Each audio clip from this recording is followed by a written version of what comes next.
Hello and welcome everyone to ARMS Trade Tycoon Tanks. So this game kind of caught my attention a couple months back, and I looked at it and I was like, okay, this looks cool, but it looks like it needs a little time to cook. And that time to cook has happened. And then actually today, ironically enough, literally while I was recording the last Spain video that I was doing, they released a patch and actually fixed a few bugs that I had run into in my earlier playtesting earlier. So I'm like, well, let's do a preview. See what you guys think. So if you guys are interested in potentially seeing a series for this game, go ahead and leave a comment down below, like the video, and let me know if you'd be interested in seeing this, because it does kind of fit within the theme of the channel quite well, in my opinion. It's just, you know, ground battle things instead of naval battle things. Land boats rather than sea boats. So let's go ahead and hit a new game. And speaking of land ships, we are going to actually start in Era 1. So Era 2 was actually released recently, like the past week or so.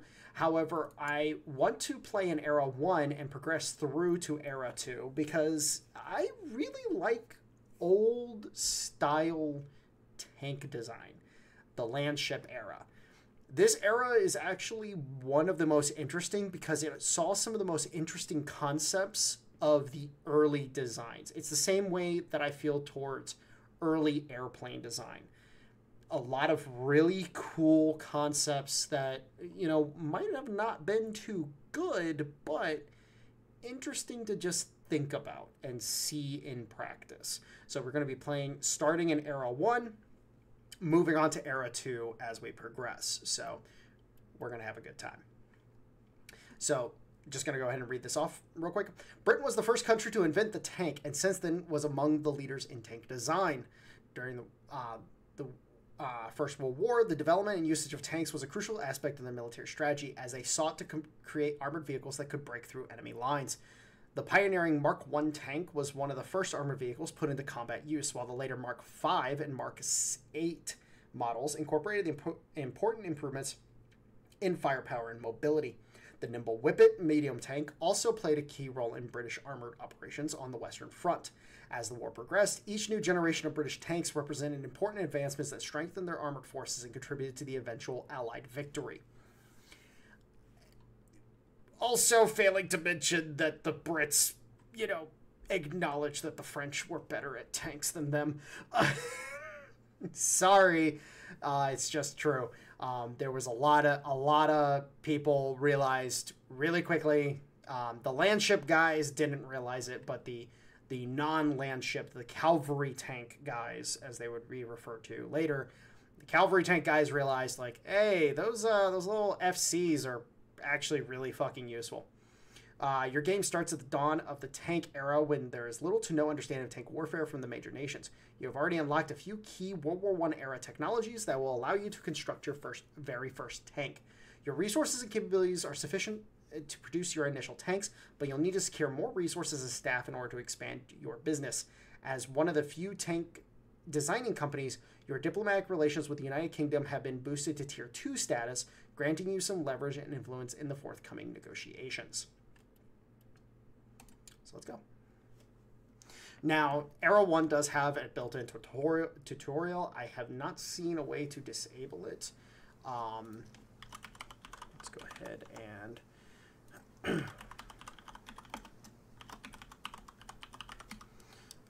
do this.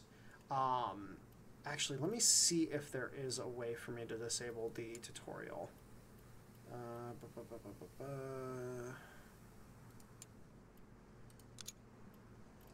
Hold on. Is there a way? Yes, thank you. All right, cool. I'm disabling it because I've already playtested enough. I know I have a pretty decent understanding of what I'm doing, so I just want to play from this perspective at this point in time. So with this game, you have your factory grounds. So this is your entire operation You have your admin, your research, your engineering, your design, warehouse, production, your testing grounds, and also a museum that that will hold the designs that you have created. So, first things first, we're going to stop by the admin office. So the admin office, in my opinion, is one of the very first things you need to be working on and upgrading. So first things first, we're going to go ahead and get the, actually, no, first we're going to start with the construction time and construction speed upgrades. Now, the reason why I want to focus these is because since we're going to be starting out, we want to make sure that our costs for building are as minimal as possible, while also our building times are on par with what we need, because, well, we need to be able to upgrade fast and upgrade quickly. And I also keep forgetting that you can't, I keep wanting to do WASD to move around, so I keep going into different menus and whatnot. So there's your factory, here's the global map. And of course, it's not necessarily a global map because, like, for example, these regions over here, nothing, nothing, nothing, nothing. But then you have, of course, Europe, Middle East, Africa. And the great powers that are shown here will fight over all of it. They will fight and fight and fight. There is no real logic to the fighting, per se. You know, the British and the Belgians fighting each other, the French and the Spanish fighting each other, the Germans and the Ottomans fighting each other, etc., etc. They basically everybody kind of just goes at each other for funsies, I guess. It's just one of those fun little things. We come here to the admin office, and this is where we can get a look at everything, so we can take our loans and everything on this side here. Our administrators, which are basically hero characters that provide bonuses and buffs to your operations, your ability to hire workers, and we're actually going to go ahead and hire as many workers as we can, and your engineers down here below, which we will go ahead and hire those guys as well, just to start out with. So this is where you get your people that you need in order to actually run your factory, and then if you need to have some leeway with your finances, you can also take out loans with the banks. So then we come here to the research tree. Research tree is broken into 3 parts. So structure, firepower, and mobility, or as many people might refer to it as in the case of armored fighting, protection, firepower, mobility. So the structure tree is a tree that is going to allow you to start unlocking the different parts and pieces that you're going to need in order to improve the overall structure of your tank. So different sponsons, different hulls, different types of materials for your armor, different faceting methods. So, you know, we start with riveted assembly, we can get bolted assembly, we can get improved riveting, we can get different types of hulls, like, for example, the medium hulls, the rhomboidal hulls. We can get better sponsons. We can get, you know, like over here, this is going to be a fun little turret to unlock just from the perspective of, you know, it adds a lot of firepower to the to your tanks. Firepower. So we start unlocking the different weapons and everything and munitions for our tanks. So in this case, you know, you have your heavy guns, which are your 6-pounders, your 75 millimeters, etc., etc. And then you have your light guns, your machine guns. And then you have the different munitions and everything associated with them. And then mobility, fuel, tracks, engines, and other things that are needed in order to make sure that the tank can get where it's going. So we come over here to the engineering department. The engineering department can edit certain aspects of the hulls and of the different parts of the tank to give it certain attributes. So, like, for example, here we have a... this is the current hull that we're running. It is made with wrought iron armor plate. It is assembled with via riveting. It has additional shell stowage, and then also has some other things here. And this is also a really cool thing that a lot of people don't remember, but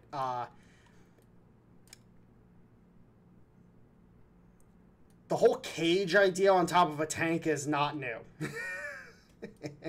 Anti-grenade cage. And these were actually quite useful. These actually probably saved a lot more tanks than people realize. But yeah, and you can get down into the weeds. You can modify and work on a lot of different things. Like and you can really up the ante with older stuff. So like say for the example, this gun, we want to do an upgrade program on this specific gun type. We can do that and then allow us to really make it better. So there's a lot of different things you can do. So reverse engineering. Well, we don't have any rival tanks right now, but rival companies' tanks, you can get a hold of them and you can reverse engineer the hulls and allow you to actually be able to do things like that. So let's check out the design aspect here. So right now we have our hull and we want to slap an engine in it. And then we want to put some tracks on it. And then we want to go ahead and we want to throw some sponsons on it. Well, we need to put some guns in those sponsons, so let's go ahead and do that. And then, hey, we can put a machine gun at the front. Cool. And voila, there's your tank. So this is the basic design method, where you just have your different things, you take them and you slap them together.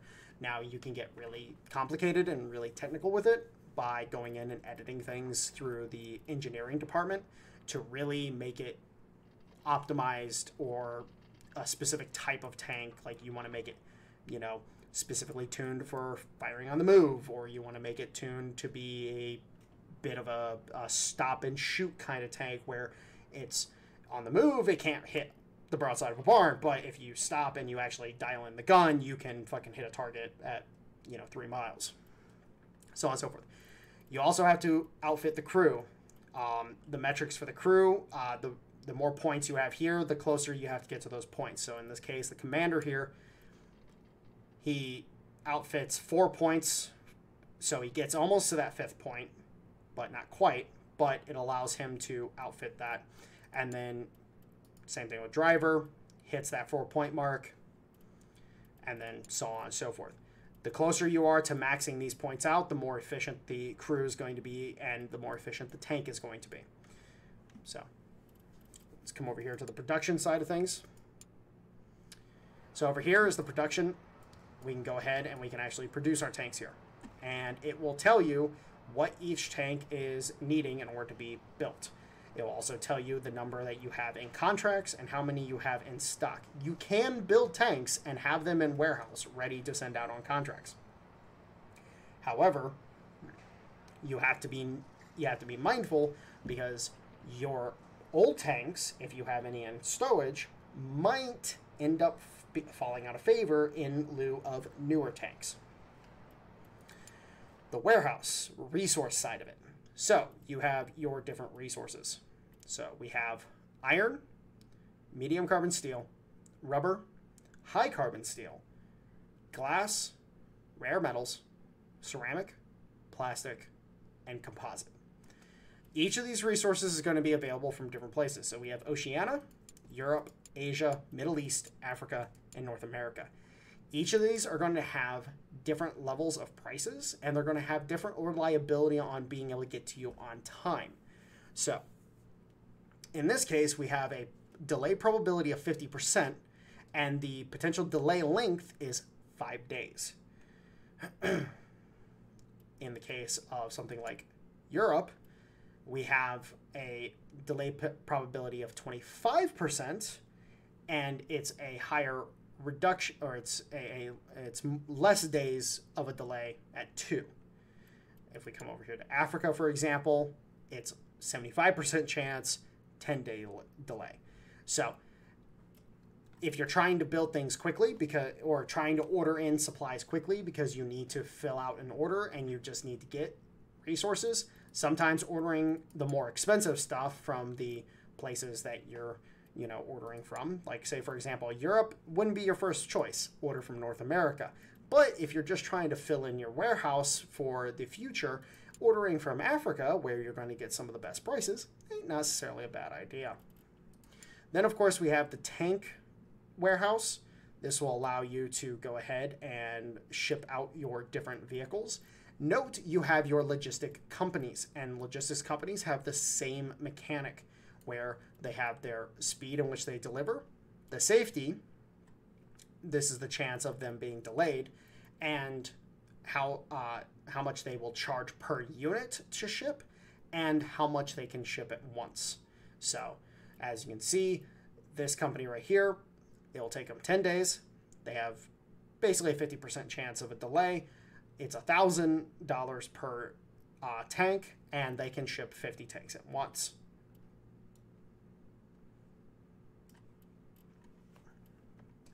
Now, if we come over here to the Proving Grounds, the Proving Grounds allows you to actually put the tank prototype through its paces. And then the Proving Grounds will come back to you and tell you the different problems with the tank. And then you'll be able to actually amend those problems to reduce the penalties on the tank. And also, including with the Proving Ground area, is the test drive. Being able to go ahead and test drive the vehicle yourself and get to play around with it a little bit. It's pretty fun. So let's go ahead and actually build out our first tank. So we're going to go ahead and we're going to go to, well, first, let's go ahead and queue up this stuff first. So we're going to go ahead and we're going to focus on, what should we focus on? Getting the extra stuff here to improve the firepower is definitely important. Mobility-wise, however, I have found that this is really important too. So our first goal is going to go ahead and be to increase the mobility of our tanks. So we're going to go ahead and we're going to focus on getting the improved high pass running gear. This will allow our tanks to have better traction, which will then also allow them to maneuver better. So let's go ahead and focus that first. Let's come over here to the Design Bureau. And let's create a design using this. So this will be our first initial tank. Nothing special, nothing fancy, just the bog standard stuff.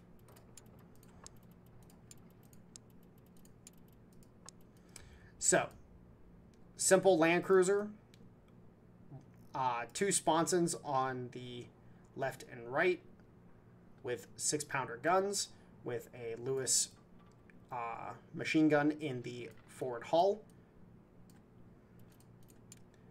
The crew complement, again, we'll go with a commander, a driver, and then our gunners are going to be split between gunner mechanics, 2 gunner loaders,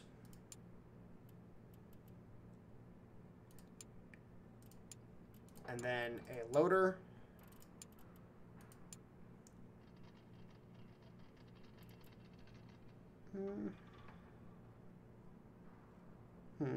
how should we do this? 2 gunner mechanics, 2 gunner loaders, a loader,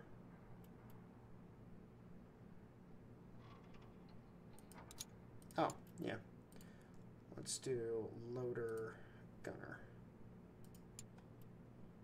and then mechanic, or no, loader, mechanic, or no, gunner mechanic. Yeah, gunner mechanic. Gunner mechanic, there we go. Almost perfect scores across the board for the crew. So there you go. So that's the crew. Expendables, this includes all the ammunition for the vehicle. Now, as you can see here, we cannot insert duplicates of things, but we can insert standard shells, armor-piercing shells, etc., etc. And then, of course, the ammunition for the machine gun, the fuel for the tank, and then this right here is the oil. We don't have the oil unlocked yet. We will get that unlocked relatively soon. So, And then we're going to go ahead and paint her in the stereotypical OD green that the British like to make their tanks back in the day. And I think she will ride. So let's go ahead and assign this design and let our design boys get to work. So research is queued up, the design is queued up. We've got our construction stuff working over here first. Let's go ahead and hit it with 5 speed.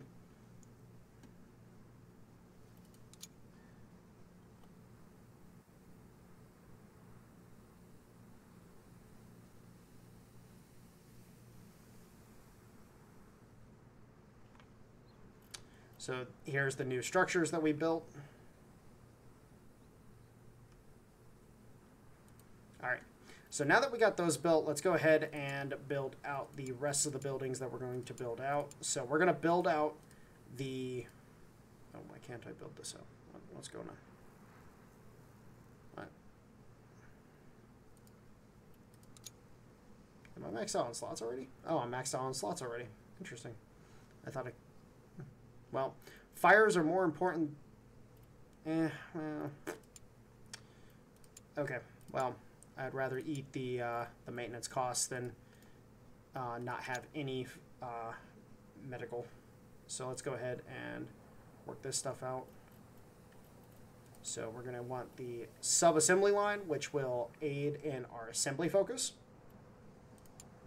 And then we also want, because we're mainly going to be riveting hulls initially, we want to have the riveting hull. And then past that, honestly speaking, I think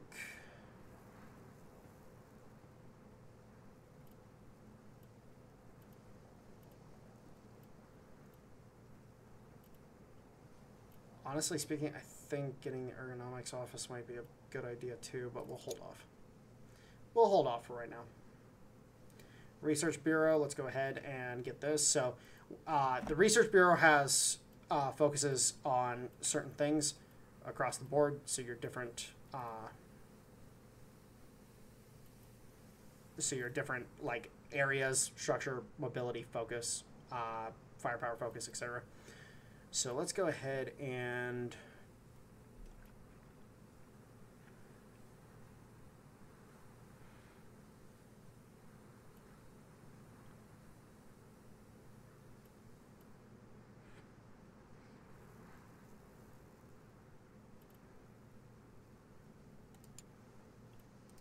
go with the fundamental lab first.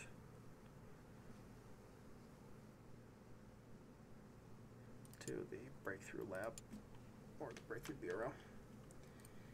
Engineering.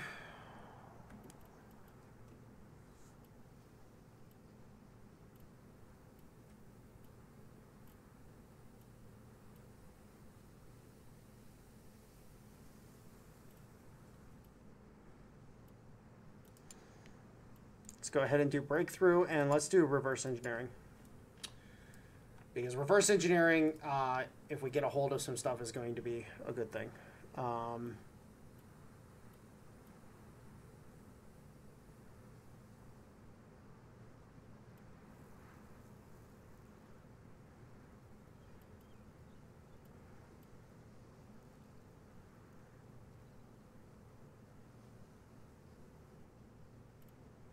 right, so let's go ahead, and we're actually going to build all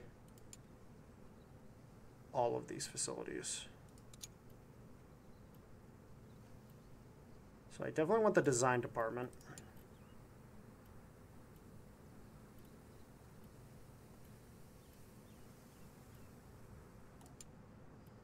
Let's get the functionality department.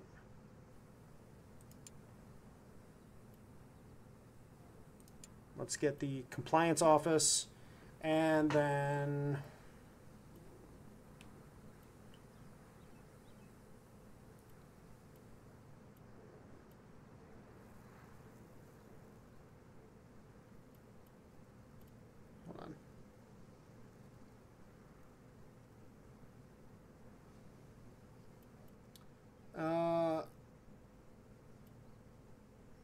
Do I stack the materials or the man hours? I'm going to get nearly 20% out of this. And man hours can't add up. So let's go man hours. Warehouse-wise, let's go ahead and look at what we can do here.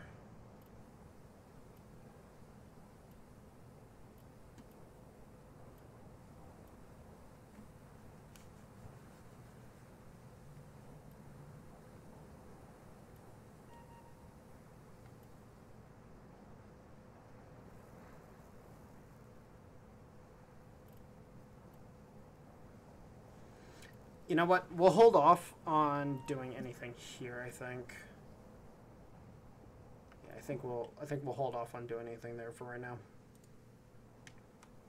All right. So, let's go ahead and run it forward. We now can hire an administrator, so let's go ahead and hire him up. So this is William Tritton. He is optimal for research and production. He has an reduced research costs for special nodes that unlock new types of fuel, ammo, and shells. Breakthrough, bonus to a chance completing the project in 1 day. He can increase the number of engineers per line. He has riveting focus. Reduce the production costs due to the available riveting machinery required for production of structure tank components. And assembly focus, man-hour cost reduction for tank production. So we're going to go ahead and we're going to hire him, and then we're also, I think we're going to go stick him in the production hall first and foremost. Because while if we had somebody else, it would be useful to have him over in the design bureau. But I think having him in the, oh yeah, he hasn't arrived yet. Having him in the production hall will definitely help a lot. So let's go ahead and, okay. So he has arrived. Let's send our tank to the proving grounds. And then let's also put our administrator here. So we got 15 days until they finish that up. And the British Empire announces a new contract for 20 tanks. So we will go ahead and we will put up our tank for this. William Foster Company is putting up a bid with the Hector Mark I. We are putting up the Heavy Mark I V1. They are, you're able to buy the insight to get an idea of what this tank can do. In our case, we're not going to worry about that right now. We have a pretty good chance of securing this overall. The only thing that's really hurting us is the mobility, and we can improve the mobility in our next, in the Mark II later. So we're not too worried about that. So we're also going to increase the number of tanks that we can give them. So already our tank costs 14,000 to produce.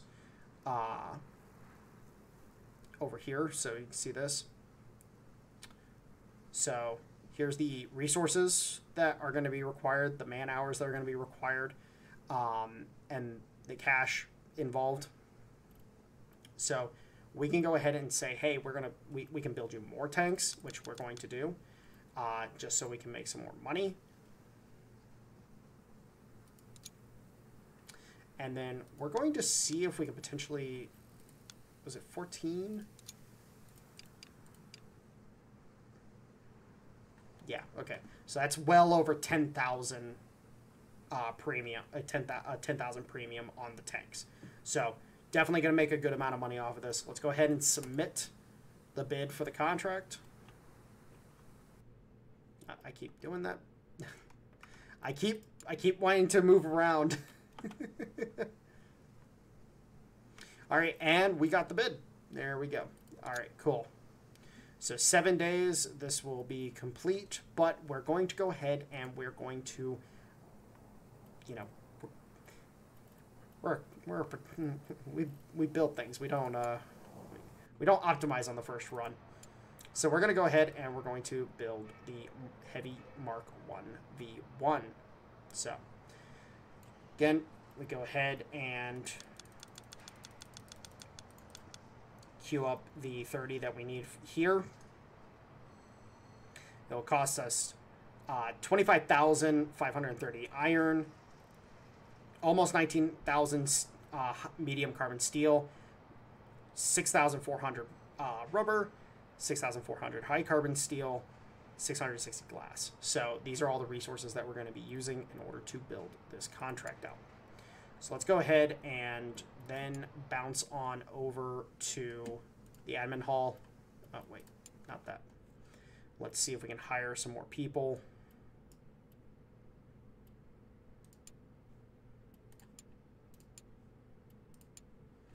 And let's make sure we can max out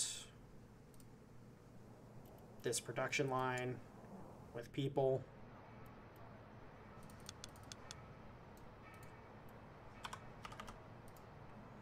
All right, so that puts it at 96 days. How much do we need for the contract?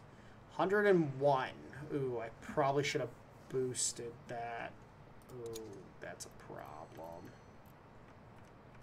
Oh, I made a goof there. Give me the economics office. I made a goof.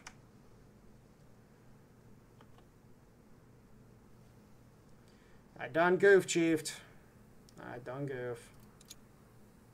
All right, so Design Bureau can now come in here and look at these.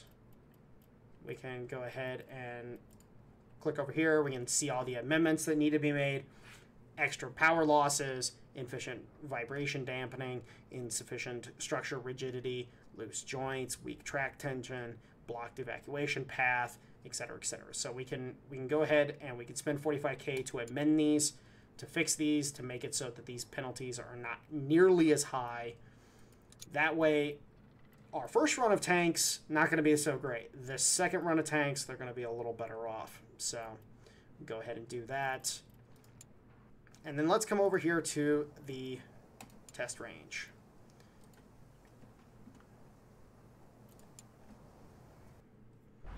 And we can actually drive around the tank.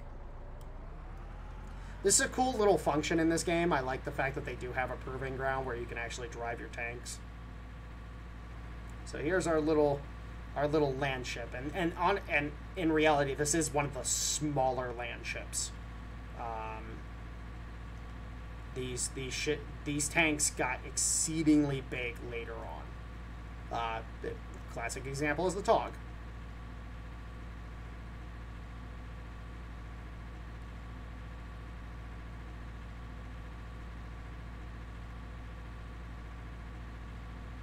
And yes, we can fire the machine guns. All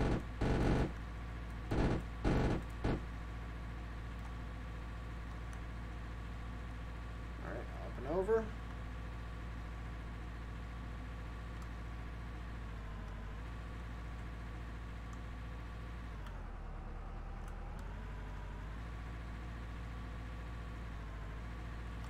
Let's go ahead and select the 6-pounder.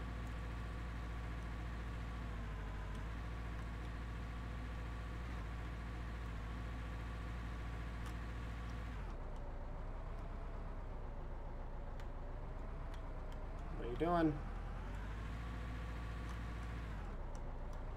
Being stupid, I see. There we go. Poof. Reselect the machine gun.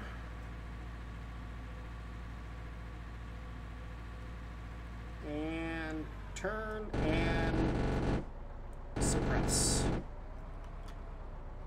Let's go ahead and select the main gun again. Poof.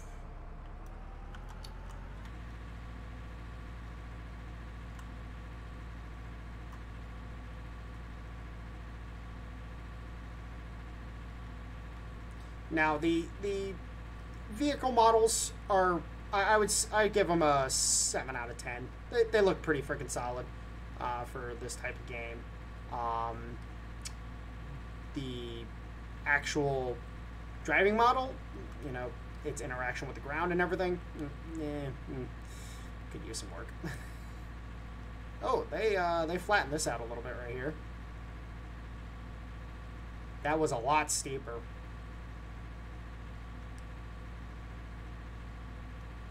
All right. Up and over. We got targets both sides.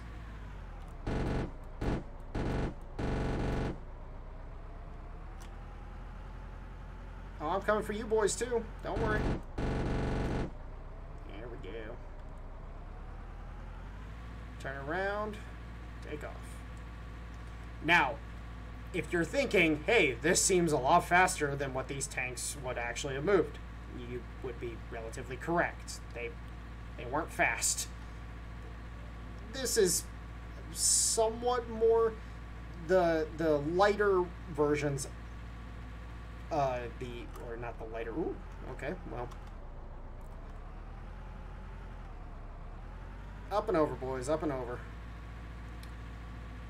The later versions, the Mark 8, the Mark 5, they would be a lot faster. The Mark 1s, the Mark 2s, the Mark 3s, not nearly as fast.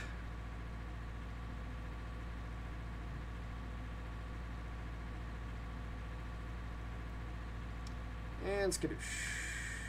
Oh. They changed it. Oh. Boom. Cool.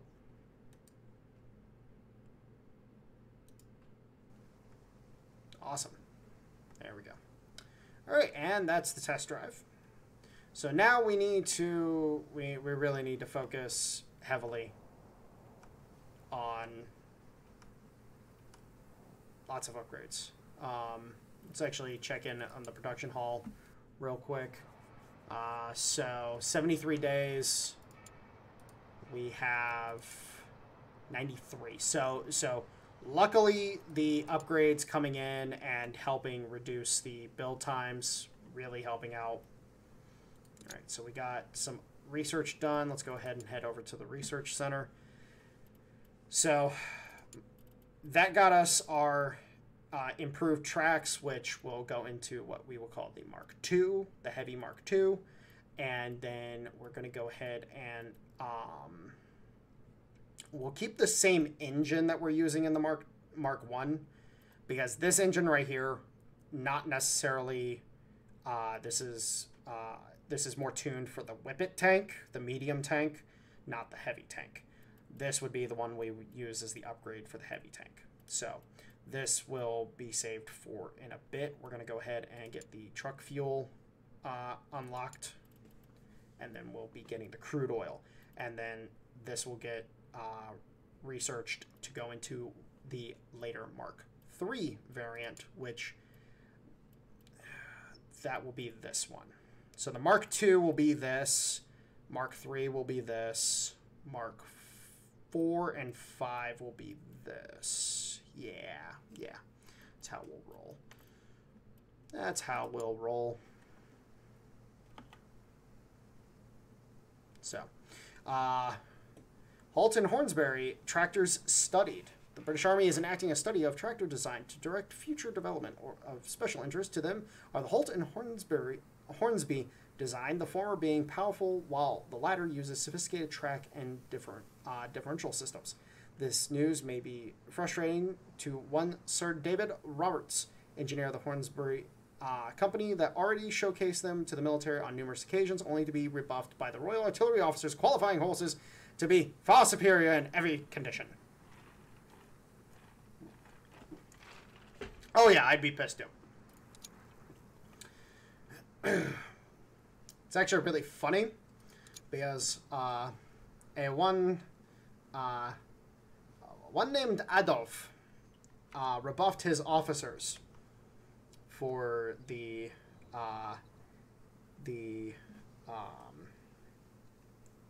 I can never remember. Is the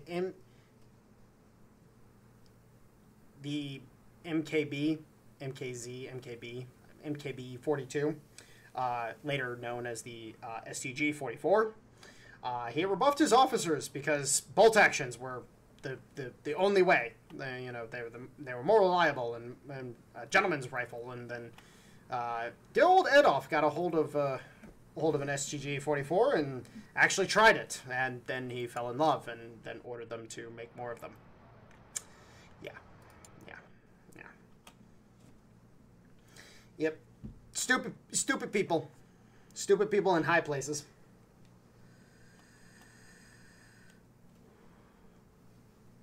Alright. That will give us the ability to then hire more workers, which will then further reduce our production times.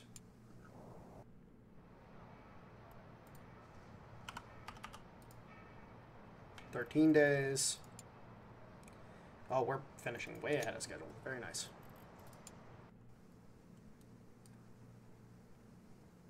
All right, and let's go ahead and also consider start ordering materials for our next production run. So since we have time, we're going to go ahead and we're going to order from Africa first to reduce our overall cost. So I'm just going to order freaking everything.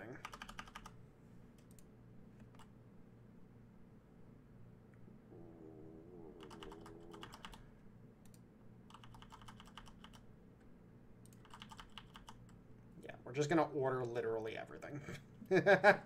I don't care. Just get it to me. So we'll leave that for right now. All right, new tank revealed. According to trustworthy sources, the William Foster Company has just completed a new design of the Fusillade tank, codenamed the Athena Mark II. Expect fierce competition for the upcoming contracts.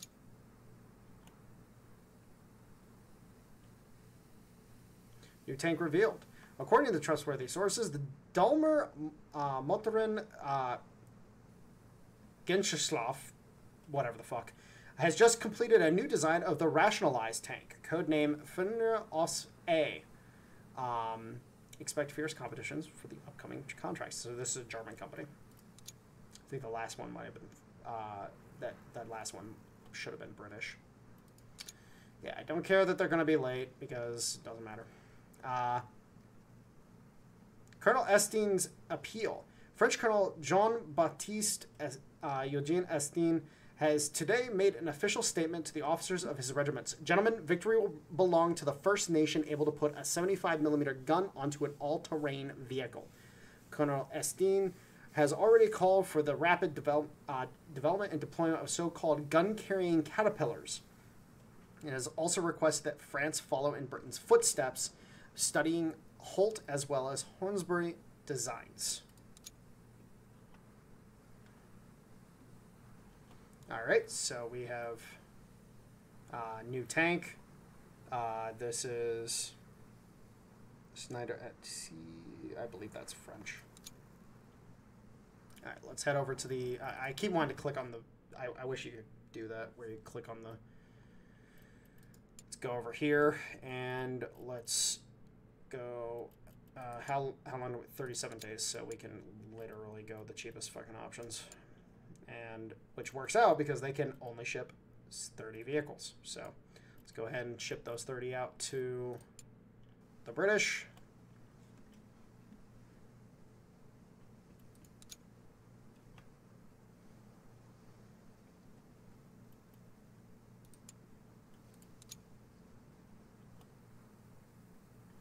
All right, our materials came in.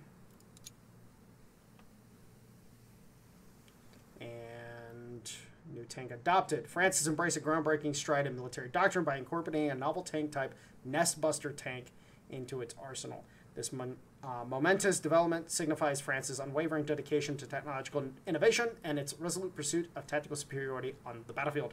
So Nest Busters, the concept of a Nest Buster is really, it's a tank with a forward-mounted gun, larger caliber, that's meant to blow open machine gun nests.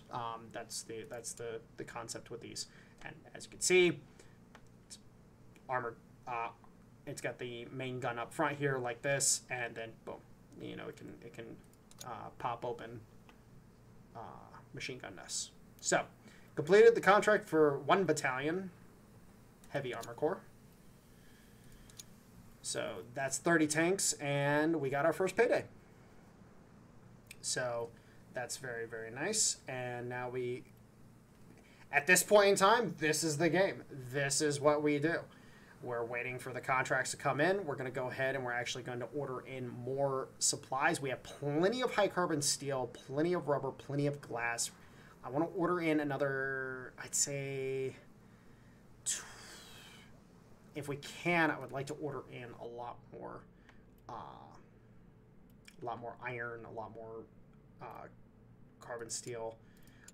But I am going to go ahead and leave you guys there. So, I hope you guys enjoyed this. I hope you guys liked the look at the game. This didn't get too deep into it, but I hope it gives you guys an idea of what the game's about. It's about managing the company. It's about building out good designs and actually winning the contracts. Like, you have to bid for the contracts. Like, it's not a guarantee that you get the contracts. You have to bid on them. So, I will let you guys go. I hope you enjoyed. I'm going to continue playing this because I'm loving this game right now, and it's awesome, and it's taking my mind off the stupidity that is Ultimate Admiral Dreadnoughts. So, I'll talk to you guys later. Have a good one.